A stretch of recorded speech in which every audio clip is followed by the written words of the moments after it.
Dan tugas seorang trainer adalah menggoyahkan keyakinan yang sudah ada yang mungkin belum tepat dan kemudian membentuk sesuai dengan model. Ini adalah proses pelatihan. Dengan ini kita bisa tahu bahwa apa sih sebetulnya yang akan kita latihkan, apa sih sebetulnya pembelajaran yang akan kita tanamkan. Kita sudah tidak pusing lagi. Kondisinya seperti itu. Dan kondisinya adalah ini ya. Unfreezing itu menggoyahkan keyakinan lama, moving itu dengan menunjukkan model ideal, dan kemudian refreezing adalah membentuk kembali sesuai dengan model ideal. Ya, model ideal bisa dalam bentuk apapun maksudnya, bisa lewat video, bisa lewat yang tadi peran, tentang peran. Kadang kita seperti, oh peran saya kecil lah dengan tadi Pak Bro sampaikan. Apapun peran kecil itu menentukan sesuatu. Nah, kita bisa sama-sama oh iya, dari permainan sederhana kita bisa dapatkan sesuatu. Kita harus menggunakan model ideal. Dan kalau kita gambarkan ini kepribadian manusia, ada 3 lapisan.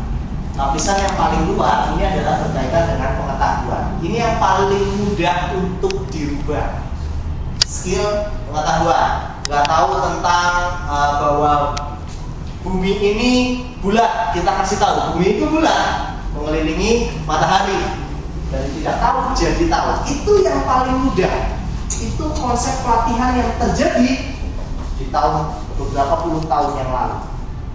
Tidak tahu caranya masang mur, diberitahu cara masang mur, selesai. Kemudian yang paling dalam ini adalah core personality. Kebalikannya dari ini yang paling sulit dirubah. Ya kita tahu ya, kita tidak mungkin bisa merubah dalam waktu singkat dengan pelatihan. Orang yang sangat pemarah tiba-tiba jadi orang yang sangat baik. Mungkin dia harusnya dikirim ke kuil Saudi. Ini yang paling sulit. Dan yang harusnya diberikan pelatihan itu harusnya menyentuh area sini. Area yang kedua yaitu self-concept, attitude, values. Yang ini yang disebut dengan soft skill. Harusnya pelatihan menyentuhnya di area situ. Kalau kita sudah paham bahwa soft skill yang disentuh, kita sudah tidak lagi berurusan hanya dengan sekedar memasang baut atau membuat pembukuan, bukan itu. Tapi lebih ke arah dan seterusnya.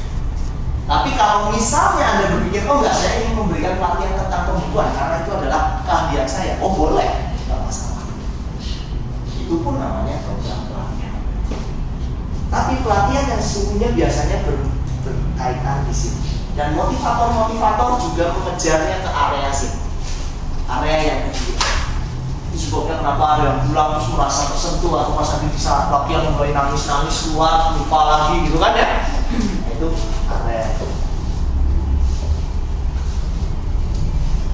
Ini nanti bisa dibaca. Dan selanjutnya apa? Yang tutup tadi ya. Dan dengan kita tahu bahwa orang dewasa itu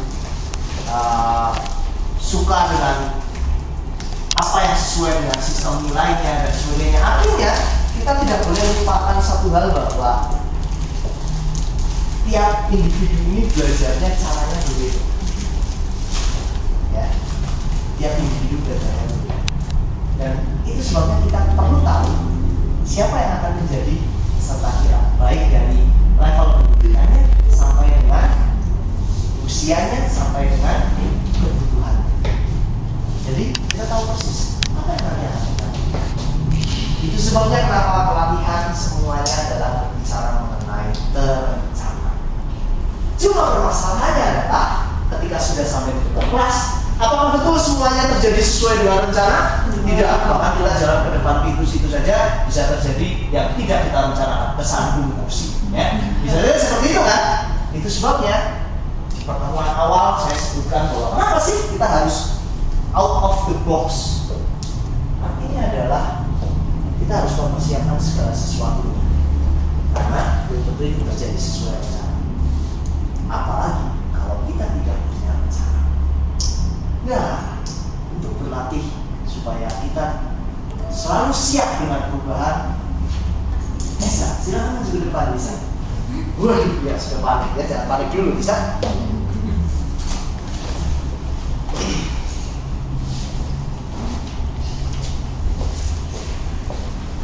Dalam waktu 1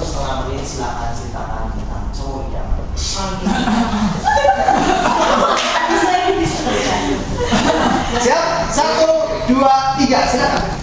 Cowok idaman saya itu yang pertama itu harus bisa sabar, terus pengertian, sesuai bisa buat saya ketawa, terus bisa ngajak saya jalan-jalan kalau lagi bosan, terus kalau bisa sih punya hobi yang sama tapi nggak harus juga sih.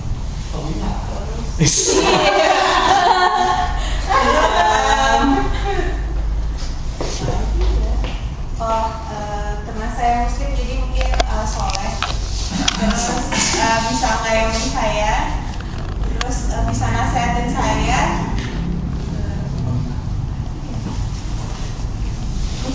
Oh belum, masih jauh. Orangnya nggak kaku tapi nggak terlalu fleksibel juga sih. Ada kalanya kan ada yang lagi serius, kalau lagi bercanda. Terus inisiatif.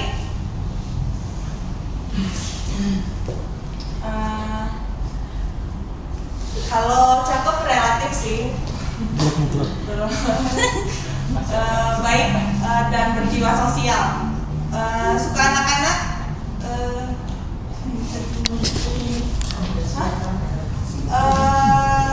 Mau bekerja keras, terus punya tujuan hidup yang baik.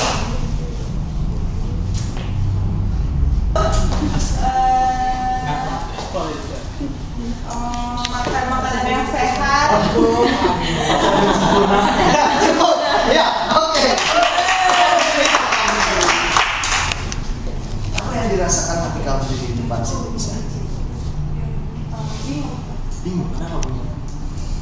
Soalnya tiba-tiba ditanya tentang apakah saya bertanya tentang siapakah cowok idaman Anda? Saya cuma bicara, coba ceritakan tentang cowok idaman.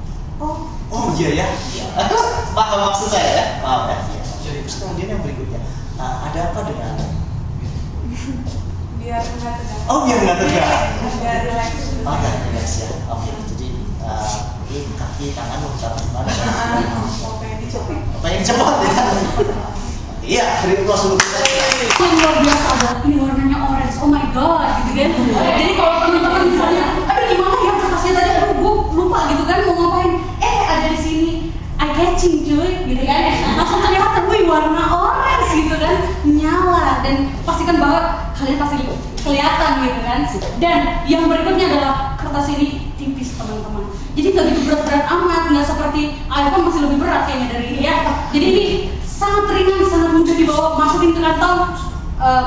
Biasanya di seminar-seminar kan ada tuh pulpen yang kecil-kecil ya, itu pasangkanlah dengan kertas ini dan pastikan hidup Anda akan lebih teratur, schedule Anda lebih teratur, dan yang lebih pastinya Anda tidak akan kehilangan kertas ini ya. Oke, berikutnya adalah terima kasih, saya berarti didengarkan dengan sangat baik. Berikutnya adalah saya juga menggunakan kertas ini gitu. Jadi karena saya menggunakan kertas ini, saya berani jamin. Oke, cukup. 100%.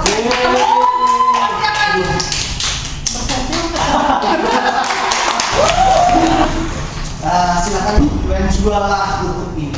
Ya, silakan buku jualan 1,5 menit. Ya, promosikan. Siap. Iya. Apapun. Iya. Siap ya, Ibu ya. 1, 2, 3. 1,5 menit. Oke, teman-teman ya. Tutup ini kelihatannya sungguh tidak berharga ya, plastik kalau ketemu di jalan ya mungkin nggak ada gunanya, tapi dia ini bagian penting dari apa ya namanya flash disk ini ya. Tanpa tutup ini apa yang terjadi coba? Flash disk itu bisa rusak ya, mungkin kalau masuk tas tanpa tutupnya akan lama-lama ya pasti flash disknya mungkin jadi tidak berguna, kemasukan debu dan sebagainya. So, teman-teman, walaupun ini ya susah dikasih angka ya, berapa sih angkanya ini, mau dijual harga berapa gitu ya, nggak tahu, tapi ya ini sungguh berharga untuk melindungi flash disk ini. Ya mungkin harganya cukup mahal ya, flash disk ini ya. Nah, mungkin berapa? Terus belum, oke. Gimana? Menurut Anda gimana teman-teman? Udah mulai ada interaksi, Oh, tidak ada ya. Lanjut terus. Oke, terus. Oke, jadi siapa yang percaya harus beli ini? Terjual, ada mau beli? Yang membutuhkan ini ya tentu pemiliknya flash disk ini aja ya, orang lain sih, untuk orang lain tidak berguna. Jadi kalau untuk dikasih angka, ini juga nggak ada angkanya ya, nggak bisa dijual juga. Sudah, berapa menit lagi? Iya, oke. Ini mau ngapain yang mau dijual? Apa yang dijual ya itu? Apa itu gitu ya? Iya, tapi harus yakin kalau aku sudah beli barang yang Apa yang kamu pikir pada saat itu? Iya, saya berusaha cari tahu ini gunanya apa gitu, Oke. nilainya apa yang bisa dijual gitu ya. Terus kemudian apa yang tadi membuat sangat terfokus pada waktu? Kayaknya kehabisan bahan bicara. Kehabisan bahan bicara. Oke. Selain itu ada apa lagi yang mungkin mau disiarkan berdiri di depan sendiri? Disiarkan ya. Oke, prosesnya tadi ya saya langsung Prosesnya. ini Itu apa? bisa berguna untuk apa gitu, yang mungkin ada sesuatu yang ada nilainya, yang mungkin ada orang yang mau beli. Tapi saya pikir yang mau beli ini ya, kalau ini sampai hilang ya mungkin pemiliknya ini ya. Oke. Oke, beri plus untuk dulu ya.